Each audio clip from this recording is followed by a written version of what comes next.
A todos, nuevo video para Contrario Censo. Hoy vamos a hablar del tema del día, que fue, por supuesto, la votación que ocurrió ayer en la Cámara de Diputados por el presupuesto que presentó el gobierno para el año que viene. Vamos a hacer algunas aclaraciones antes de entrar en los temas que generaron por ahí un poquito más de polémica, que, insisto, siempre pasa en Argentina que por ahí los temas importantes o de fondo se dejan de lado por cuestiones accesorias o detalles que terminan siendo interesantes, pero que no son el fondo del asunto. La idea de que el Congreso aprueba un presupuesto es una vieja tradición liberal republicana que busca justamente que el Poder Ejecutivo, en su momento el monarca, hoy por hoy un presidente, pero en realidad da lo mismo, tenga que explicarle a la sociedad, a los representantes del pueblo, cuánto piensa gastar de los impuestos de los contribuyentes y con qué impuestos se piensa justamente financiar.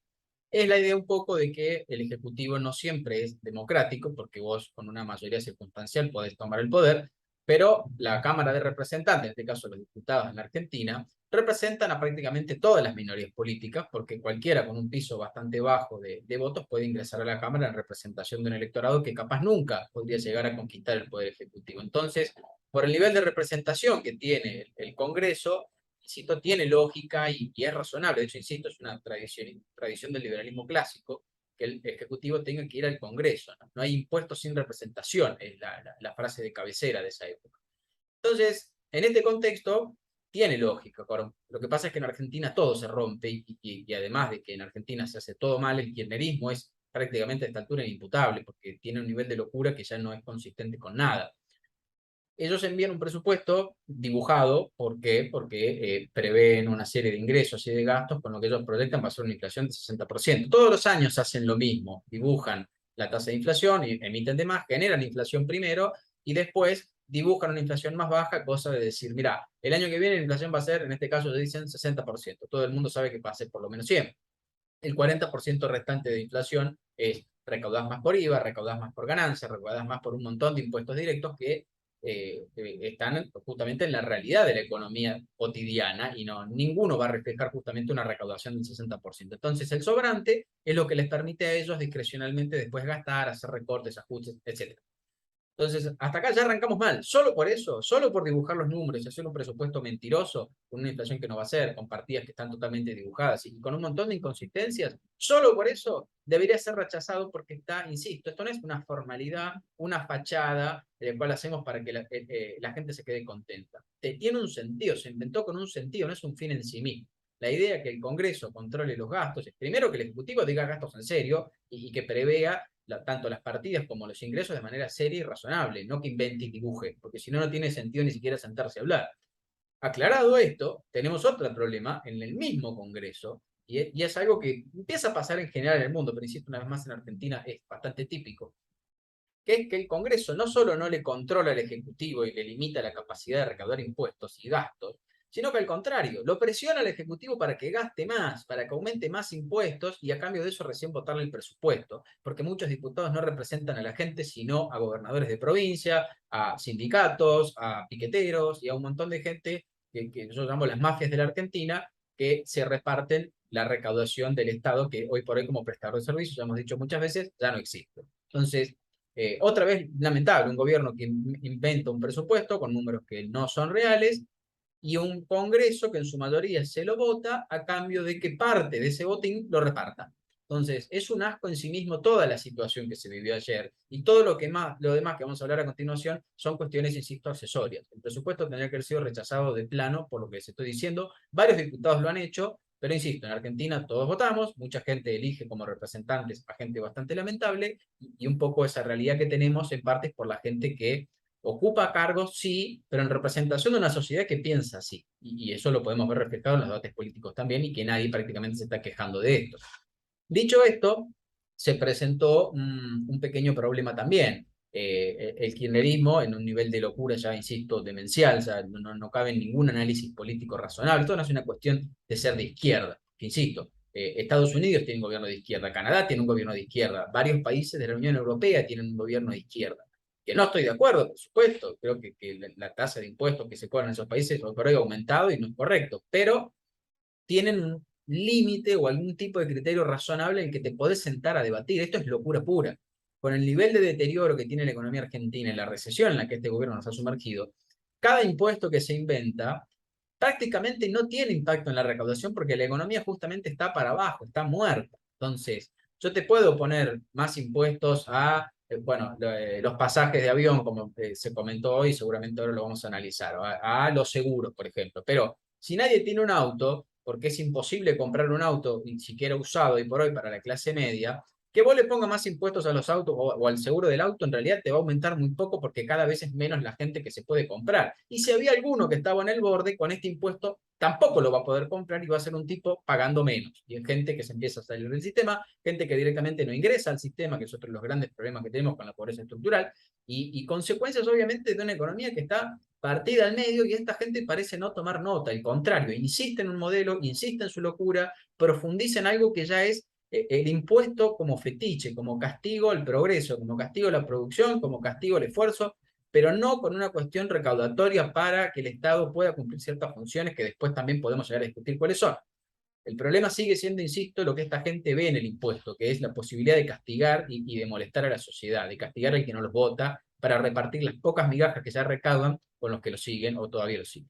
Entonces, acá es el gran problema y nos lleva obviamente a lo que pasó con una tasa aeroportuaria que se discutió mucho por la polémica que se desató alrededor de Javier Milei.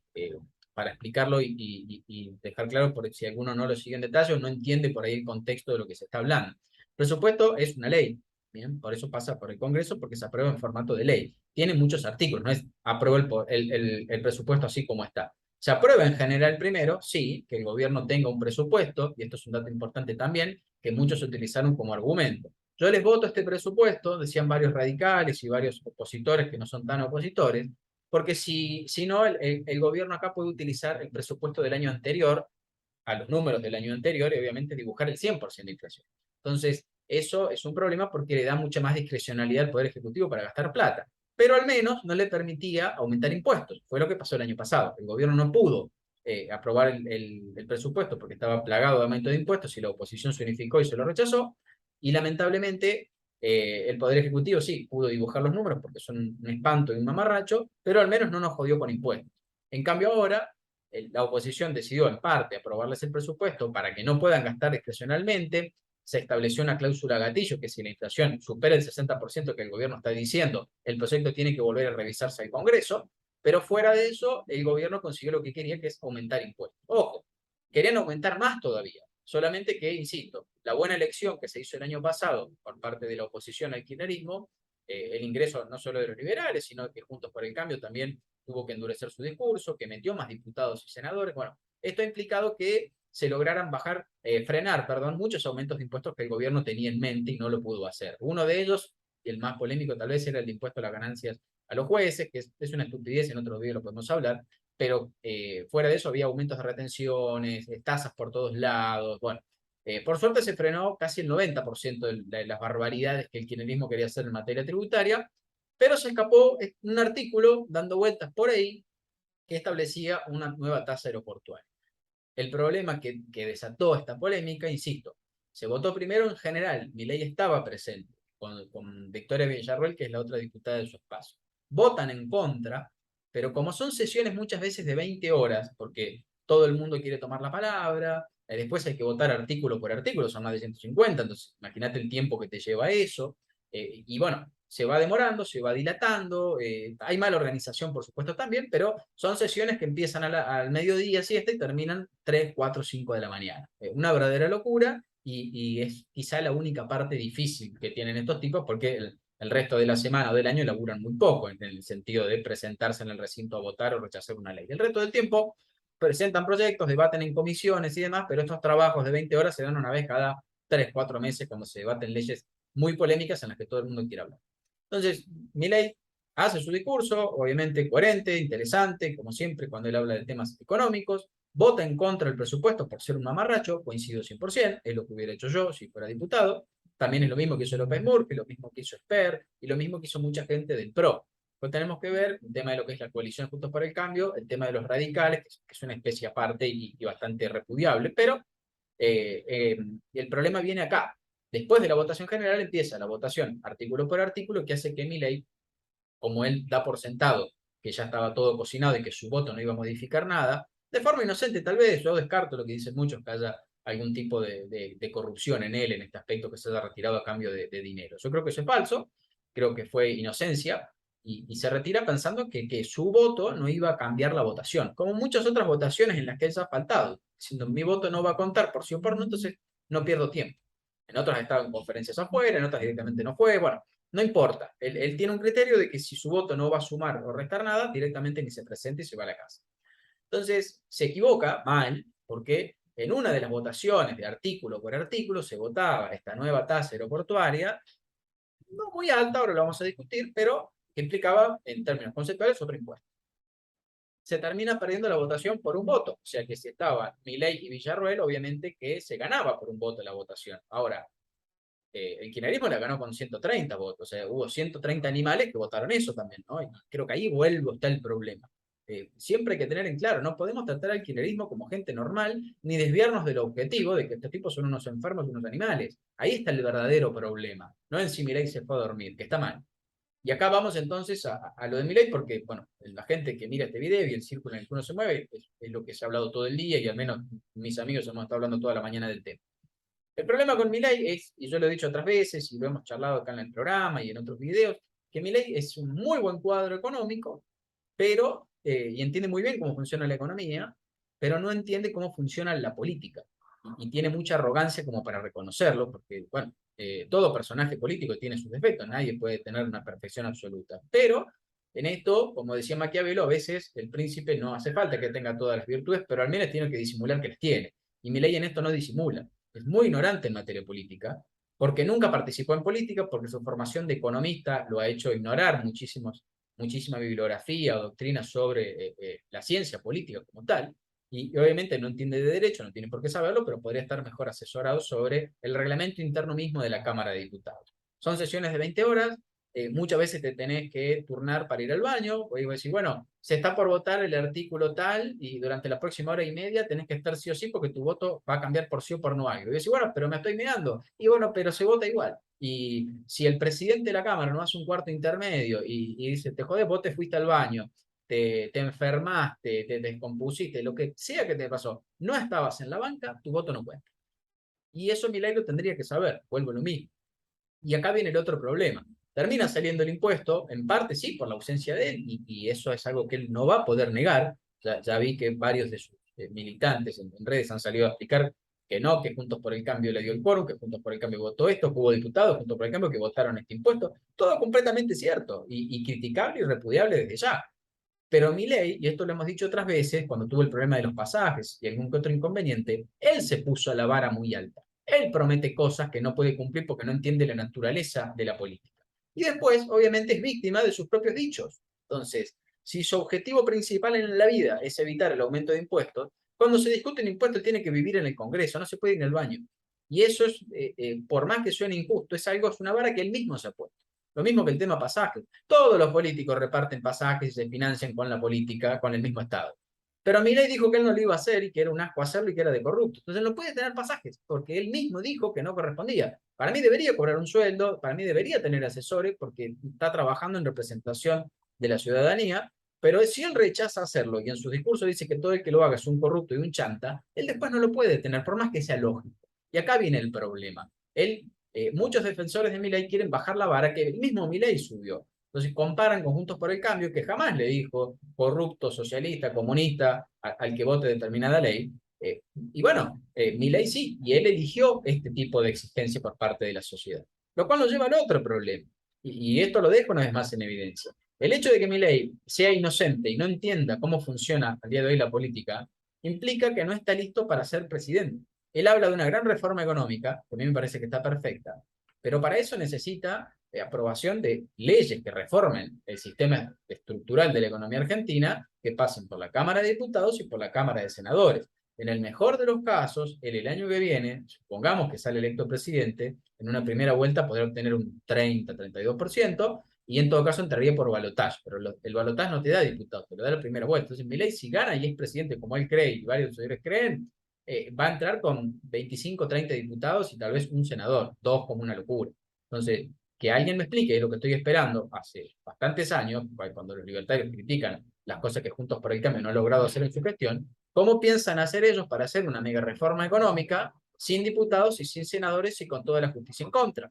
Ese es el gran problema que Milei a esta altura ya lo debería entender porque falta un año para la campaña, un año para las elecciones. Perdón, la campaña empieza mucho antes y él en 4, 5, 6 meses va a tener que oficializar su candidatura. Entonces él no puede ser candidato a presidente si no me explica cómo va a hacer pasar una reforma económica sin diputados en una institución como el Congreso que él ha demostrado no conocer y no entender.